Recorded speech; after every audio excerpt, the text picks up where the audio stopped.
meron kaming motion for reconsideration na na parang tipong nasasagot ng mga submissions na ito yung hinahanap ninyo na supporting documents. At hindi yun sinasabi doon sa mga pagdinig sa Congress.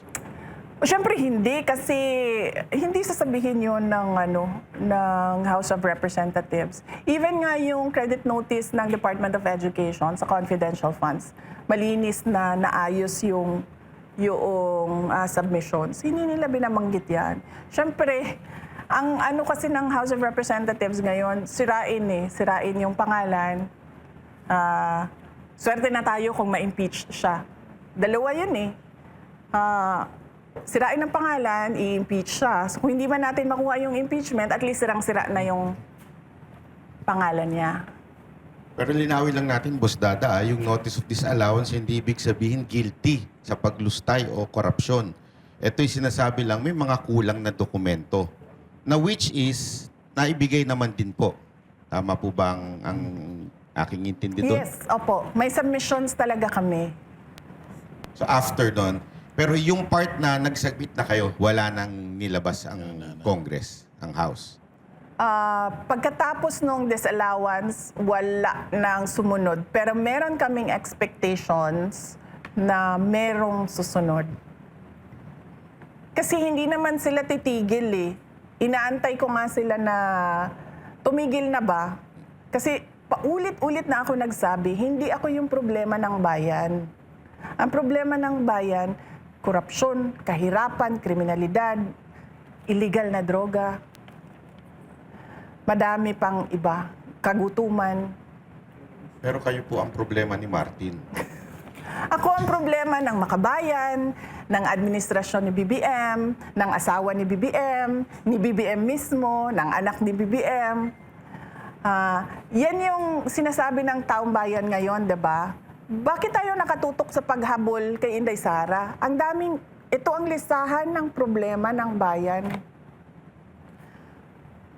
Hindi po ba nakabag si BBM nung bumulong na I'll take care of you, narinig nung asawa? Oo, di ba? Kasi yung sumunod na, iba na tuturuan na siya kung paano magsinungaling. Tuturuan lang siya. Wala naman sinasabi. Tuturuan kita. Tuturuan ka namin. Oo. Hindi ko alam kung anong ituturo at sino si namin. Sino sila.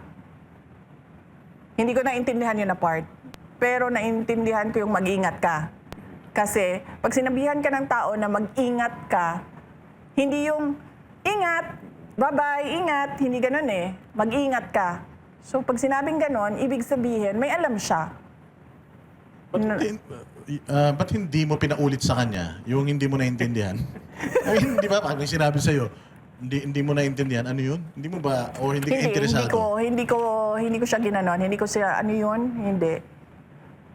Nakikinig lang ako sa bulong niya. Kung makikita niyo yan sa footage, nakikinig lang ako sa bulong niya.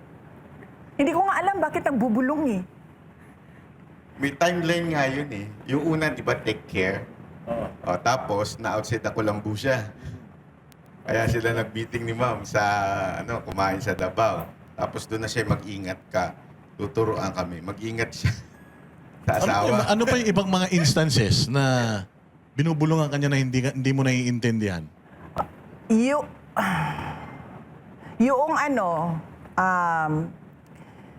Kung maalala nyo, nagpa-interview yung asawa niya sa isang media person. Nagpa-interview.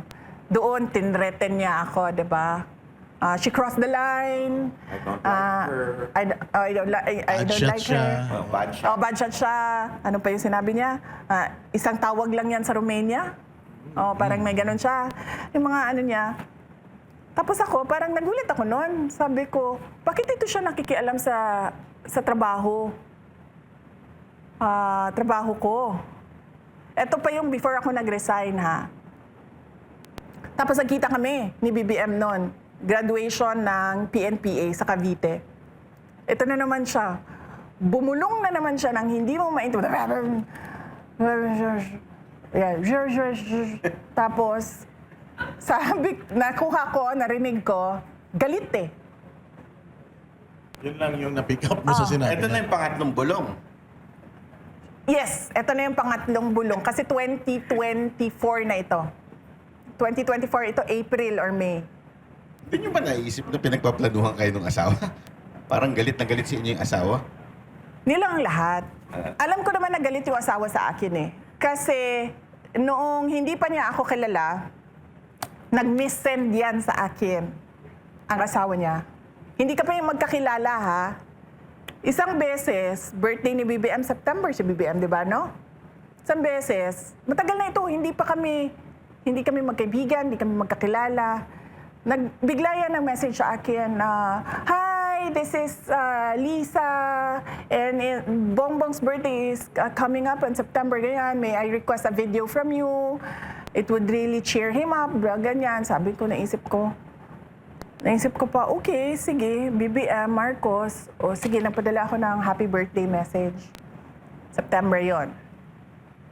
Come mga January, siguro nandun na yung pangalan ko sa, mga January, siguro 2021. Kung tama ako ha, January 21, nandun na siguro yung number ko. Siguro, madaling araw alas 2 ng madaling araw. Tapos, biglang feel.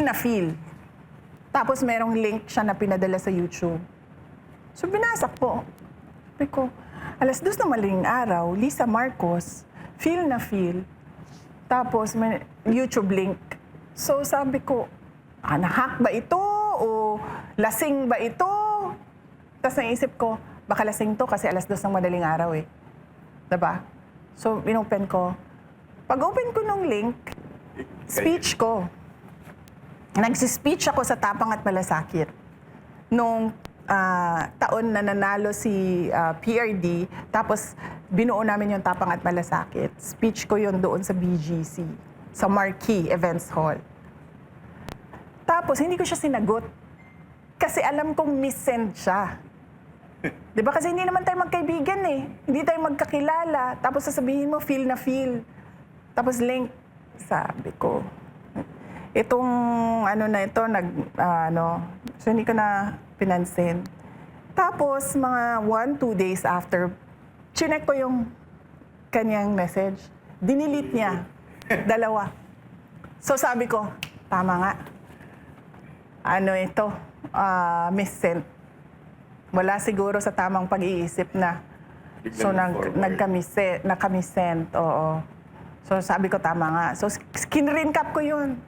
Ganyan. Pinapakita ko yun sa mga kaibigan ko. Tingnan nyo, oh. May galit sa akin to. Ganyan. So, alam ko na yun. Alam ko na yun na hindi niya ako gusto.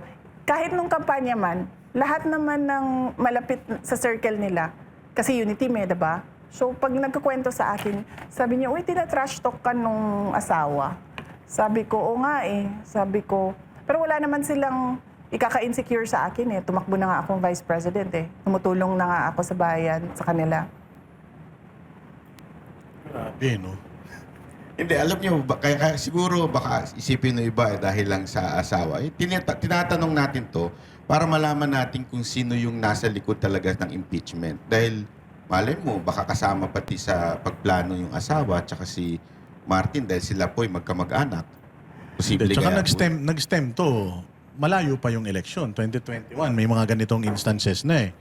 So, talagang, ginamit lang si VP, para sa akin parang ginamit lang talaga si VP para makaposisyon sila. And then, eventually, yun talaga plano nila. Kasi sa mga timeline na sinasabi ni Madam, makikita mo talaga eh. Tapos makikita mo kung sino yung mga inactivate nila para gawin ito. Hindi nila kayang gawin on their own eh.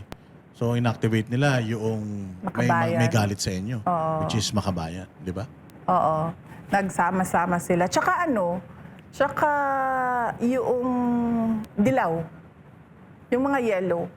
Yellow-pink. Ano bang dyan? Isa lang naman yan sila, di ba? Yellow tsaka pink. Oh. yellow tsaka red pinaghalo. Yellow, Naging pink. pink na. Oh, yung mga yellow-pink. Yan din yon. Kasi sa kanila yung nanggagaling yung brat. Galing yan sa yellow.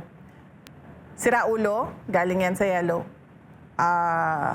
Lustay, Lustay, yeah. galing yan sa yellow. Yung narrative na ganyan, malalaman mo kung kanino siya galing. Kasi makikita mo saan siya lumalabas sa internet So galing siya sa... so ano yan? Makabayan,